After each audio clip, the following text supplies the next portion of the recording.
السلام علیکم ورحمۃ اللہ وبرکاتہ۔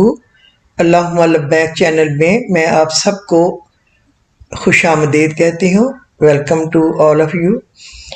رب کائنات آپ پر اپنا کرم دراز فرمائے، آپ کی خطاؤں سے درگزر فرمائے، آپ کو دنیا اور آخرت میں سر بلند فرمائے، آمین ثم آمین۔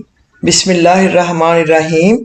یا حی یا قیوم برحمتک نستغیث، اے زندہ اے قائم رکھنے والے، میں تیری رحمت کے ذریعے مدد مانگتی ہوں۔ اللہ تعالیٰ یہ آپ لوگ بہت زیادہ پڑھا کریں۔ اللہ تعالیٰ آپ کو اپنے حفظ و امان میں رکھے، اپنی حفاظت میں رکھے، جان و مال کی خیر کرے، اور اس ناگہانی آفت کرونا کو آپ سب کے گھروں سے، ہمارے گھروں سے دور دور نکال دے۔ اللہ پورے پاکستان سے، پورے عالم اسلام سے، پوری انسانیت سے اس کو نکال دے۔ اللہ بڑا کریم ہے۔ اپنی ماؤں کو خوش رکھا کریں، اپنی ماؤں کی دعائیں لیا کریں۔ ماں کے جو قریب ہوتے ہیں دشمن بھی ان کے حبیب ہوتے ہیں، اس میں تو کوئی شک نہیں۔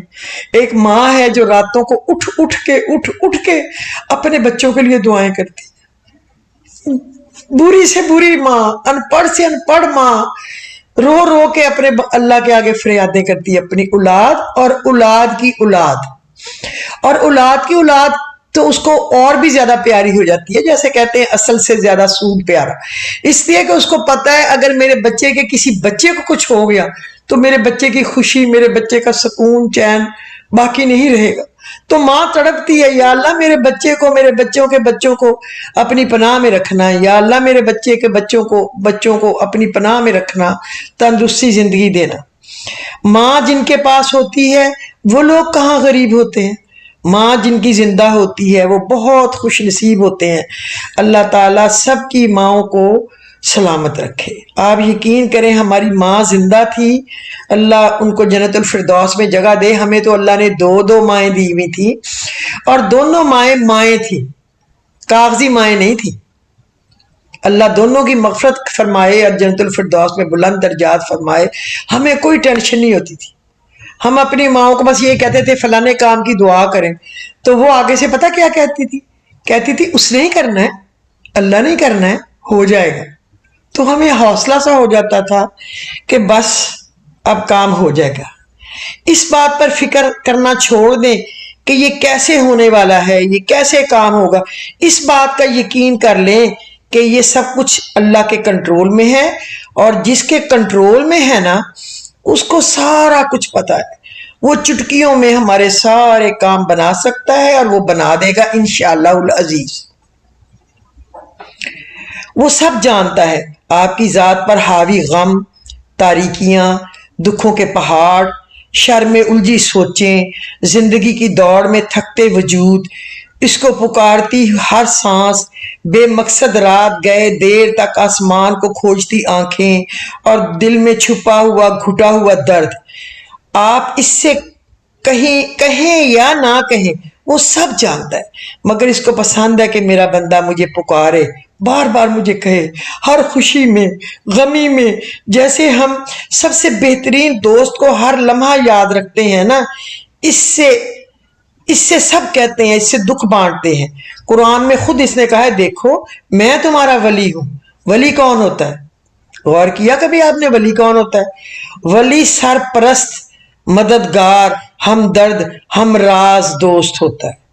آپ اس سے کہیں، اس کو پکاریں، اٹھتے بیٹھتے، دل میں اکیلے میں، دل میں سب کے درمیان آنکھیں بند کر کے دل میں، وہ اللہ رحیم و کریم ہے، آپ کی ساری دعائیں سن لے گا۔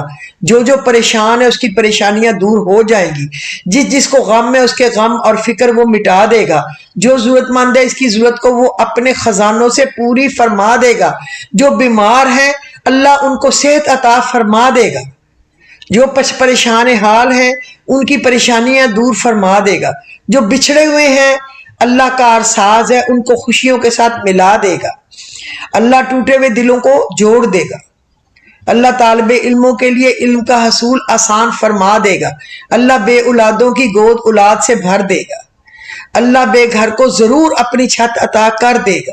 اس سے مانگے نا جو دینے والا ہے. اس کا دروازہ کھٹکاتے رہے, ٹک ٹک ٹک ٹک ٹک ٹک ٹک ٹک, وہ تو کھولے گا, وہی تو کھولنے والا ہے. پڑھا کریں نا, یا فتاح افتح لنا ابواب رحمتی کا فانک خیر الفاتحین, اے کھولنے والے کھول دے میرے واسطے دروازے اپنی رحمت کے, بے شک تو بہترین کھولنے والا ہے, وہ کھول دے گا. خدا کی قسم, میں آپ کو قسم کھا کے یقین دلاتی ہوں, وہ کھول دے گا. وہ گناہوں میں لتھڑے ہوئے کی تو سب سے پہلے سن لیتا ہے. یہ بچہ گندا مندہ ہے, اس کو دھو دھا کے صاف ستھرا کر دو. وہ اللہ ہے, وہ اللہ ہے, اس سے مانگ کے کبھی کوئی خالی نہیں رہتا. صبر برسوں کا, مہینوں کا, دنوں کا, اور زیادہ تر ایک لمحے کا بھی ہو سکتا ہے. جی ہاں, ایک لمحے میں فیصلہ ہو جاتا ہے. اللہ کی مانی یا اپنے نفس کی. اللہ کے لیے خود کو حرام اور ناراضگی والے کاموں سے روکا بھی ہے, صبر بھی کیا ہے یا نہیں. کسی کی تلخ بات کو اپنے دین کے لیے دل کے سمندر میں گہرائی میں چھپا دینا بھی صبر ہے, اور صبر کا بدلہ جنت سے کم نہیں. اس جنت کے حصول کے لیے صبر کرنا سیکھیں. دل کی دھڑکن گویا یہ کہتی ہے, انسان تیری زندگی ہر گھڑی اختتام کی طرف جا رہی ہے. کون سا مخصوص ٹائم ہے جس کا آپ انتظار کر رہے ہو؟ وہ آئے گا, آپ خوش ہوں گے. وہ آئے گا, آپ زندگی جئیں گے. وہ آئے گا تو آپ کچھ کریں گے. اگر آپ ایسا سوچتے ہیں تو پھر وہ وقت کبھی نہیں آنے والا. اپنی بچی کھچی زندگی کو بچا لیں اور اسے اس طرح سے ڈیزائن کریں جیسے آپ نے کبھی سوچا تھا. اللہ سے تعلق مضبوط کریں. ایسے لوگوں کی کمپنی اختیار کریں جو شکر گزار ہوں, نیک ہوں اور توحید والے ہوں. ان لوگوں سے بچیں جو گمراہی کی باتیں کرنے والے ہوں اور آپ کو بھی نعوذ باللہ گمراہ کرنے والے ہوں. اچھا, آج حسب وعدہ میں نے آپ لوگوں سے وعدہ کیا ہوا تھا سورہ ال-عمران کے آگے جو 2-3 پورشن ہیں, 2 تو ہو ہی جائیں گے کم از کم آپ کو بتانے کا, لیکن میری اس کی تیاری بھی ہے. لیکن آج مجھے سورہ بقرہ میں سے ایک چیز بتانے کی ضرورت پیش آ گئی. وہ اس طرح کہ کل میرے ملنے والوں میں سے 2-3 بیچارے پریشان حال لوگوں کا فون آیا کہ گھر میں اس کے سسرال والے, اس کا ہسبینڈ اس کو کہتا ہے کہ تم جادوگرنی ہو اور تم میرے اوپر کالا علم کرتی ہو, اور وہ اس کی ماں کہتی ہے اس بیوی کو خوب مارو, اس کو خوب پھڑکاؤ اور اس کو گھر سے نکال دو دھکے دے کے. آپ یقین کریں کہ ان کے یہ باتوں نے مجھے رات بھر سونے نہیں دیا. تو آج میں نے پھر اپنا چیپٹر بدل لیا کہ آج کا دن میں اس چیز کے بارے میں بتاؤں گی تاکہ لوگوں میں کوئی خدا کا خوف پیدا ہو. خدا کے لیے میاں بیوی کو جوڑیں, خدا کے لیے میاں بیوی کو جوڑیں. جو میاں بیوی میں جدائی ڈالے گا وہ ساری رات عبادت کرے, سارا دن عبادت کرے, باوضو رہے, خدا کی قسم ہے اللہ تعالیٰ اس کی طرف منہ بھی نہیں کرے گا. وہ اس دنیا میں بھی ذلیل و خوار رہے گا, وہ اس دنیا میں بھی ذلیل و خوار رہے گا. خدا سے ڈرے. جو اپنی بچیوں کے لیے پسند کرتے ہیں وہ ان بچیوں کے لیے بھی پسند کریں جن کو کلمے پڑھ کے بڑے شوق باجے بینڈ بجا کے آپ لے کے آئے. وہ آپ کی بچیاں ہیں, وہ آپ کا فیوچر ہے. آپ ان سے محبت کریں, آپ ان کی ضرورت آپ پہلے پوری کریں, اپنی کو دفع کریں, پسے پشت ڈال دیں. ہم نے زندگی گزار لی, ان کی زندگی آ رہی ہے, وہ پریزنٹ ہے, ہم فیوچر ہے, ہم بلکہ پاسٹ ہے, سوری وہ پاسٹ ہے, وہ ہمارا فیوچر ہے, پریزنٹ ہے اور فیوچر ہے. آپ کی اگلی نسلوں کو انہوں نے پرورش کرنا ہے. خدا کے لیے اپنی بہوؤں سے محبت کریں, خدا کے لیے ان سے ان کی عزت کریں, خدا کے لیے اپنے بیٹوں کو اس کی بیویوں کے خلاف نہ سکھایا کریں بلکہ ان کو ڈانٹ کے سمجھایا کریں کہ یہ تمہاری زندگی کی ساتھی ہے اور اس کے بغیر تمہارا گھر برباد تباہ ہو جائے گا. تم نے ہر گھڑی اس کو ساتھ لے کے چلنا ہے. چھوٹی موٹی ایک دوسرے کی غلطی کو میاں بیوی اگنور کریں اور پیار محبت سے اللہ کا شکر کر کے زندگی کو چلائیں, کیونکہ وہ گاڑی کے 2 پہیے ہیں. آج میں اس میں آپ کو قرآن پاک کی پہلے سپارے میں سورہ بقرہ کے 11ویں اور 12ویں رکوع کے درمیان کی بات بتاتی ہوں. تو ان اہل کتاب میں سے ایک گروہ نے کتاب اللہ کو اس طرح پشت میں پر ڈال دیا گویا وہ کچھ جانتے ہی نہیں، اور لگے ان چیزوں کی پیروی کرنے جو شیاطین سلمان کی سلطنت کا نام لے کر پیش کیا کرتے تھے، حالانکہ حضرت سلمان نے کبھی کفر نہیں کیا۔ کفر کے مرتکب تو وہ شیاطین تھے جو لوگوں کو جادوگری کی تعلیم دیتے تھے، وہ پیچھے پڑے ان چیزوں کے جو بابل میں دو فرشتے ہاروت اور ماروت پر نازل کی گئی تھی۔ حالانکہ وہ فرشتے جب بھی کسی کو اس کی تعلیم دیتے تھے تو پہلے صاف طور پر متنبع کر دیا کرتے تھے کہ دیکھو ہم ایک آزمائش ہیں، تم کفر میں مبتلا نہ ہونا۔ پھر بھی یہ لوگ وہ سیکھتے تھے جس سے شوہر اور بیوی میں جدائی ڈال دیں۔ ظاہر تھا کہ اذن الہی کے بغیر وہ اس ذریعے سے کچھ بھی ضرر نہ پہنچا سکتے تھے، مگر اس کے باوجود وہ ایسی چیز سیکھتے تھے جو خود ان کے لیے نفع بخش نہیں بلکہ نقصان دہ تھی۔ انہیں خوب معلوم تھا کہ جس چیز کا خریدار یہ بندہ ہوگا اس کے لیے آخرت میں کوئی حصہ نہیں۔ کتنی بری متاع تھی جس کے بدلے انہوں نے اپنی جانوں کو بیچ ڈالا۔ کاش انہیں معلوم ہوتا کہ وہ ایمان اور تقوی اختیار کرتے تو اللہ کے ہاں اس کا جو بدلہ ملتا وہ ان کے لیے زیادہ بہتر تھا۔ کاش انہیں خبر ہوتی۔ اے لوگو جو ایمان لائے ہو، رائنا نہ کہنا بلکہ انظر نہ کہو، اور توجہ سے بات کو سنو۔ یہ کافر تو عذاب علیم کے مستحق ہیں، یہ لوگ جنہوں نے دعوت حق کو قبول کرنے سے انکار کر دیا، خواہ اہل کتاب میں سے ہوں یا مشرک ہوں، ہرگز یہ پسند نہیں کرتے کہ تمہارے رب کی طرف سے تم کو کوئی بھلائی تم پہ نازل آئے، مگر اللہ جس کو چاہتا ہے اپنی رحمت کے لیے چن لیتا ہے، وہ بڑا فضل فرمانے والا ہے۔ ہم اپنی جس آیت کو منسوخ کر دیتے ہیں یا بھلا دیتے ہیں اس کی جگہ اس سے بہتر لاتے ہیں، یا کم از کم ویسی ہی۔ کیا تم جانتے نہیں ہو کہ اللہ ہر چیز پر قدرت رکھتا ہے؟ کیا تمہیں خبر نہیں ہے کہ زمین و آسمان کی فرما روائی اللہ کے لیے ہے، اور اس کے سوا کوئی تمہاری خبر گیری کرنے والا اور تمہاری مدد کرنے والا نہیں ہے۔ اچھا، اب میں آپ کو اس کا ترجمہ بتاتی ہوں، بہت ضروری ہو گیا یہ مجھے بتانا، بہت ضروری۔ آپ لوگ ذرا غور سے اس بات کو سننا۔ استغفر اللہ۔ شیاطین سے مراد شیاطین جن اور شیاطین انس دونوں ہو سکتے ہیں، اور دونوں ہی یہاں مراد ہیں، جن بھی اور انسان بھی۔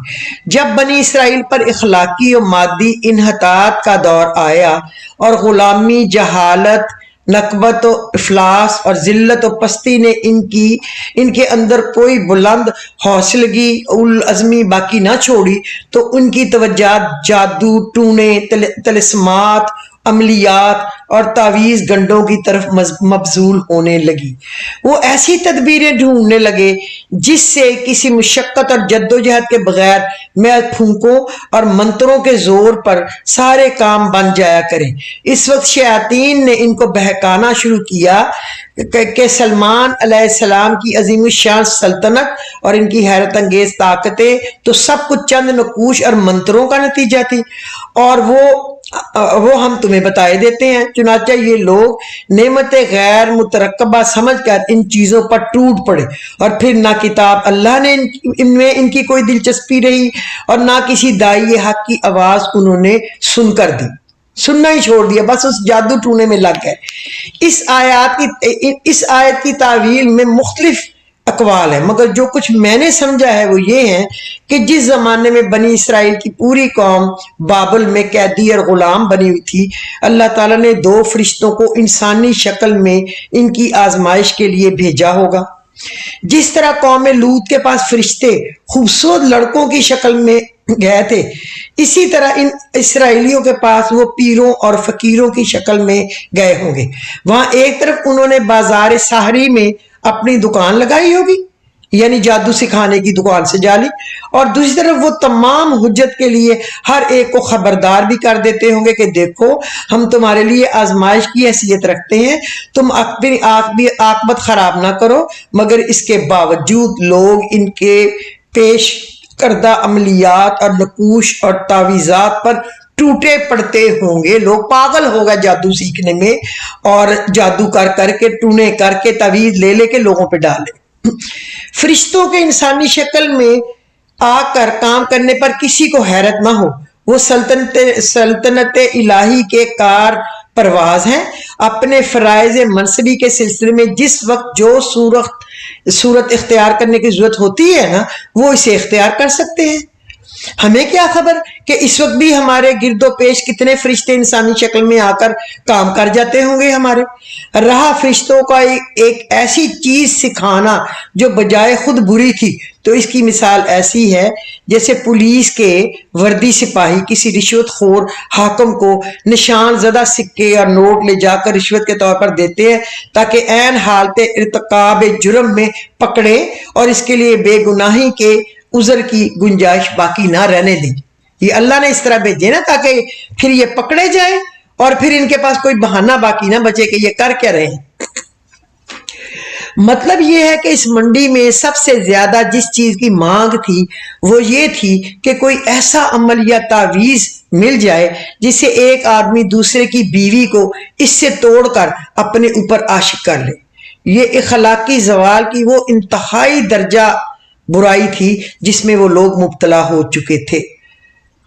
پست اخلاقی کا اس سے زیادہ نیچا مرتبہ اور کوئی نہیں ہو سکتا کہ ایک قوم کا افراد کا سب سے زیادہ دلچسپ مشغلہ پرائی عورتوں سے آنکھ لڑانا ہو جائے اور کسی منقوہ عورت کو اس کے شوہر سے توڑ کر اپنا کر لینے کو وہ اپنی سب سے بڑی فتح سمجھنے لگے۔ اس سے بڑی بیڈ لک کوئی ہو سکتی ہے؟ نہیں ہو سکتی نا۔ وہ اس میں گر گئے۔ ازدواجی تعلق در حقیقت انسانی تمدن کی جڑ ہے۔ باخدا غور کریں کہ ازدواجی تعلق کیا چیز ہے۔ اپنے بچوں کو سنبھالیں، اپنے بچوں میں محبت ڈالیں، اپنے بچوں کو ہر وقت محبت سکھائیں۔ خدا کے لیے مائیں جن کی زبانیں بند نہیں ہوتی گونگیاں ہو جائیں، اللہ کرے وہ ان کی زبانیں ہی اللہ چھین لے تاکہ وہ یہ مکاریاں اور بے حیائیاں نہ کرتی پھرے۔ میں کل سے بہت ڈسٹرب ہوئی ہوں ان بچیوں کی رونا سن کے اور ان کی تکلیف سن کے۔ میں اس تکلیف میں نے رات گزاری ہے کہ ایسے ہزاروں گھر ہیں جو ان کاموں میں پڑے ہوئے ہیں۔ اللہ ان کو ذلیل و خوار اور ان کو برباد کرے اور اس دنیا میں بھی ان کو عبرت کا نشان بنا دے اور اگلی دنیا میں بھی ان کے منہ کالے کر کے سارے جہانوں کو دکھائے، ساری امتوں کو۔ یہ تھی وہ خبیث عورتیں۔ عورت اور مرد کے تعلق کی درستی پورے انسانی تمدن کی درستی کا اور اس کی خرابی پر پورے انسانی تمدن کی خرابی کا دار و مدار ہے۔ لہذا وہ شخص بدترین مفسد ہے جو اس درخت کی جڑ پر تیشہ چلاتا ہو جس کے قیام پر غور اس کا اور پوری سوسائٹی کا قیام منحصر ہے۔ حدیث میں آتا ہے کہ ابلیس اپنے مرکز سے زمین کے ہر گوشے میں اپنے ایجنٹ روانہ کرتا ہے روزانہ۔ پھر وہ ایجنٹ واپس آ کر اپنی اپنی کاروائیاں سناتے ہیں۔ کوئی کہتا ہے میں نے فلاں فتنہ برپا کر دیا، کوئی کہتا ہے میں نے فلاں شر کھڑا کر دیا، مگر ابلیس ہر ایک سے کہتا ہے کہ تو نے کچھ صحیح کام نہیں کیا، کچھ بھی نہیں کیا، بیکار کام کیا۔ پھر ایک آتا ہے اور اطلاع دیتا ہے میں ایک عورت اور اس کے شوہر میں جدائی ڈال آیا ہوں۔ یہ سن کر ابلیس بغلیں بجاتا ہے، اس کو گلے لگا لیتا ہے اور کہتا ہے کہ تو کام کر کے آیا ہے نا اصل جو کام کرنا چاہیے۔ توبہ استغفار۔ اس حدیث پر غور کرنے سے بات اچھی طرح سمجھ میں آ جاتی ہے کہ بنی اسرائیل کی آزمائش کے جو 2 فرشتے بھیجے گئے تھے انہیں کیوں حکم دیا گیا کہ عورت اور مرد کے درمیان جدائی ڈالنے کا عمل ان کے سامنے پیش کریں۔ دراصل یہی ایک ایسا پیمانہ تھا جس سے ان کی اخلاقی زوال کی ٹھیک ان کو ناپا جا سکتا تھا۔ لا حول ولا قوت الا باللہ العلی العظیم۔ اس رکوع میں اس کے بعد والے رکوع میں نبی کریم صلی اللہ علیہ وسلم کی پیروی اختیار کرنے والوں کو ان شرارتوں سے خبردار کیا گیا ہے جو اسلام اور اسلامی جماعت کے خلاف یہودیوں کی طرف سے کی جا رہی تھی۔ ان شبہات کے جوابات دیے گئے ہیں جو یہ لوگ مسلمانوں کے دلوں میں پیدا کرنے کی کوشش کرتے تھے۔ وہ ان خاص نکات پر کلام کیا گیا ہے جو مسلمان مسلمانوں کے ساتھ یہودیوں کی گفتگو میں زیر بحث آیا کرتے تھے۔ اس موقع پر یہ بات پیش نظر رکھنی چاہیے کہ جب نبی اکرم صلی اللہ علیہ وسلم مدینے پہنچے اور ان کی اطراف میں اسلام کی دعوت پھیلنی شروع ہوئی تو یہودی جگہ جگہ مسلمانوں کو مذہبی بحثوں میں الجھانے کی کوشش کرتے تھے۔ اپنی موش گافیوں اور تشکیکات اور سوالات میں سوال نکالنے کی بیماری ان سیدھے اور سچے لوگوں کو بھی لگانا چاہتے تھے، اور خود نبی اکرم صلی اللہ علیہ وسلم کی مجلس میں آ کر پرفریب مکارانہ باتیں کر کے اپنی گھٹیا درجے کی ذہنیت کا ثبوت دیا کرتے تھے۔ یہودی جب آن صلی اللہ علیہ وسلم کی مجلس میں آتے تو اپنے سلام اور کلام میں ہر ممکن طریقے سے اپنے دل کا بخار نکالنے کی کوشش کرتے تھے۔ زو معنی الفاظ بولتے، زور سے کچھ کہتے اور زیر لب کچھ اور کہہ دیتے، اور ظاہری ادب آداب برقرار رکھتے ہوئے در پردہ آپ کی توہین کرنے میں کوئی دقیقہ اٹھا نہ رکھتے تھے۔ قرآن میں آگے چل کر اس کی متعدد مثالیں بیان کی گئی ہیں۔ یہاں جس خاص لفظ کے استعمال سے مسلمانوں کو روکا گیا ہے یہ ایک ذو معنی لفظ تھا۔ جب آن حضرت صلی اللہ علیہ وسلم گفتگو کے دوران میں یہودیوں کو کبھی یہ کہنے کی ضرورت پیش آتی کہ ٹھہریے ذرا ہمیں یہ بات سمجھ لینے دیجیے تو وہ رائنا کہتے تھے۔ اس لفظ کا ظاہری مفہوم تو یہ تھا کہ ذرا ہماری رعایت کیجیے یا ہماری بات سن لیجیے، مگر اس میں کئی احتمالات اور بھی تھے۔ مثلا عبرانی میں اس سے ملتا جلتا ایک لفظ تھا جس کے معنی تھے سن تو بہرا ہو جائے، تو استغفر اللہ، اور خود عربی میں اس کے ایک جگہ معنی رعونت اور جہل اور احمق کے بھی تھے۔ لا حول ولا قوت الا باللہ۔ اور گفتگو میں یہ ایسے موقع بھی بولا جاتا تھا جب یہ کہنا ہو کہ تم ہماری سنو تو ہم تمہاری سنیں گے، اور ذرا زبان کو لچکا دے کر رائنا بھی بنا لیا جاتا تھا جس کے معنی اے ہمارے چرواہے کے تھے، یعنی بکریاں چلانے والے۔ اس لیے مسلمانوں کو حکم دیا گیا کہ تم اس لفظ کے استعمال سے پرہیز کرو اور اس کی بجائے انظر نہ کہا کرو، یعنی ہماری طرف توجہ فرمائیے یا ذرا ہمیں سمجھ لینے دیجیے، پھر آپ کی توجہ سے بات کو سنو۔ یعنی یہودیوں کو تو بار بار یہ کہنے کی ضرورت اس لیے پیش آتی ہے کہ وہ نبی کی بات پر توجہ نہیں کرتے اور ان کی تقریر کے دوران وہ اپنے ہی خیالات میں الجھے رہتے ہیں، مگر تمہیں غور سے نبی کی باتیں سننی چاہیے تاکہ یہ کہنے کی تمہیں دوبارہ ضرورت ہی نہ پیش آئے۔ یہ ایک خاص تنبیہ کا جواب ہے جو یہودی مسلمانوں کے دلوں میں ڈالنے کی کوشش کرتے تھے۔ ان کا اعتراض یہ تھا کہ پچھلی کتابیں بھی خدا کی طرف سے آئی تھیں اور یہ قرآن بھی خدا کی طرف سے ہے، تو ان کے بعض احکامات کی جگہ اس میں دوسرے احکام کیوں دیے گئے ہیں؟ ایک ہی خدا کی طرف سے مختلف وقتوں میں مختلف احکامات کیسے ہو سکتے ہیں؟ پھر تمہارا قرآن یہ دعویٰ کرتا ہے کہ یہودی عیسائی اس تعلیم کے ایک حصے کو بھول گئے جو انہیں دی گئی تھی۔ آخر یہ کیسے ہو سکتا ہے کہ خدا کی دی ہوئی تعلیم اور وہ حافظوں سے محو ہو جائے؟ یہ ساری باتیں وہ تحقیق کی خاطر نہیں بلکہ اس لیے کرتے تھے کہ مسلمان کو قرآن کے منجانب اللہ ہونے میں شک ہو جائے۔ اس کے جواب میں اللہ تعالیٰ فرماتا ہے کہ میں مالک ہوں، میرے اختیارات غیر محدود ہیں، اپنے جس حکم کو چاہوں منسوخ کر دوں اور جس کو چاہوں حافظوں سے محو کر دوں۔ اگر میں چیز کو منسوخ یا محو کرتا ہوں اس سے بہتر چیز اس کی جگہ پر لاتا ہوں، یا کم از کم وہ اپنے محل میں اتنی ہی مفید اور مناسب ہوتی ہے جتنی پہلی چیز اپنے محل میں تھی۔ تو یہ آج کی بات چیت تھی جو کہ میں آپ لوگوں کو جادو اور ٹونا اور گھروں میں لڑائی ڈلوانے کے بارے میں بتانا چاہتی تھی۔ خدا اور رسول کا واسطہ ہے ساری ماؤں بہنوں سے کہ اپنے بیٹوں کو اپنی بہوؤں کو اپنی زندگی جی لینے دے۔ خدا کے لیے وہ بھی بچے ایک دفعہ دنیا میں آئے ہیں، اگر آپ اپنے بیٹے کے گھر کو آگ لگا رہی ہیں تو آپ اس بچی کو نہیں لگا رہی، آپ اپنی ایک نسلوں کو لگا رہی ہیں، آنے والیوں کو، اپنے بیٹوں کو۔ خدا کے لیے ان بچوں کو اور بتیری پریشانیاں ہیں، مہنگائی ہے، ایجوکیشن بڑی ایکسپینسو ہو گئی ہے، ماحول بڑے خراب ہو گئے ہیں۔ اس ماحول میں بچوں کو سمجھانا، ان کو نماز قرآن پہ لگانا، ان کو کتابیں صحیح پڑھانا، ان کو یہ مختلف گیجٹ جو آ گئے ہیں ان سے بچا کے رکھنا، خدا کے لیے ان کے بہت کام ہے۔ روزی کمانا، خرچے پورے کرنا آسان نہیں ہے۔ آپ اگر ان کی کوئی ہیلپ کر سکتے ہیں تو اپنے پیٹ کو گرا دے کے وہ جو نئی نسلیں آ رہی ہیں ان کے اوپر خرچ کریں. یہ نہ کہیں ہم نے اپنی ڈیوٹی دے دی، ہمارا کام ختم ہو گیا، بچے جانے بچوں کا کام جانے، ہمارا کام ختم ہو گیا. ماں باپ کا کام سانس کے ختم ہونے تک ختم نہیں ہوتا. اپنی زندگی کو اپنی اولاد کی خاطر سیکریفائز کر دیجئے، خدا کے لیے کر دیجئے.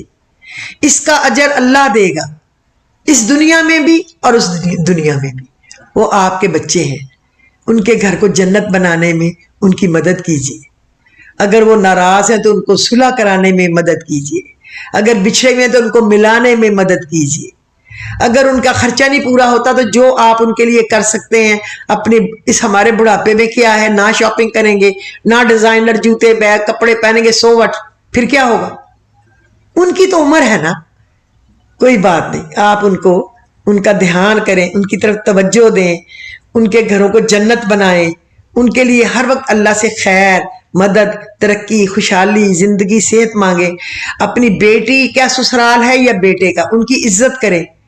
ایک کے گھر میں آپ نے بیٹی دی ہے، انہوں نے اپنا بیٹا آپ کا داماد بنایا ہے، ان کی عزت بھی آپ پہ فرض ہے. ایک نے آپ کو اپنی بیٹی دے دی ہے جن سے آپ کی نسل چل رہی ہے، تو ان کی عزت کرنا بھی آپ کا فرض ہے. ان کا احترام کریں، ہر رشتے کو ساتھ لے کے چلیں. ایک آپ کے بھائیوں کے گھر میں آئی ہیں لڑکیاں جو آپ کی بھابیاں بن کے، وہ آپ کے باپ کی نسل کو آگے چلا رہی ہیں، باپ کے گھر کو کھلا رکھا ہوا ہے. ان سے بھی پیار کریں. کیا خرچ آئے گا ہمارا یار، کیا خرچ آئے گا؟ دل کتنا مطمئن ہو جائے گا کہ ہم کچھ مکاریاں کرنے والے، کچھ بےایمانیاں کرنے والے نہیں ہیں. ہم جوڑنے والے ہیں، ہم توڑنے والے نہیں ہیں. ہم ان کی خوشیوں کو اپنی جولری ہے، آپ بہو بیٹی بھابھی پہننے کے دے دیں گے، کیا ہوگا؟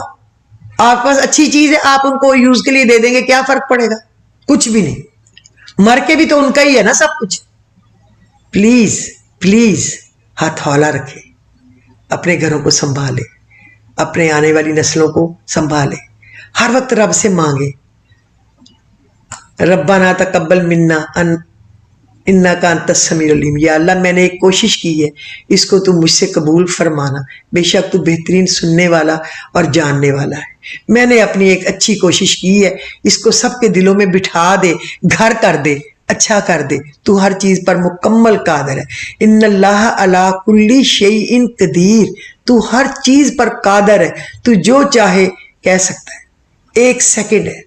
ہم تجھ سے راضی ہیں، رضیت باللہ ربا وبالاسلام دینا وبمحمد رسول النبی.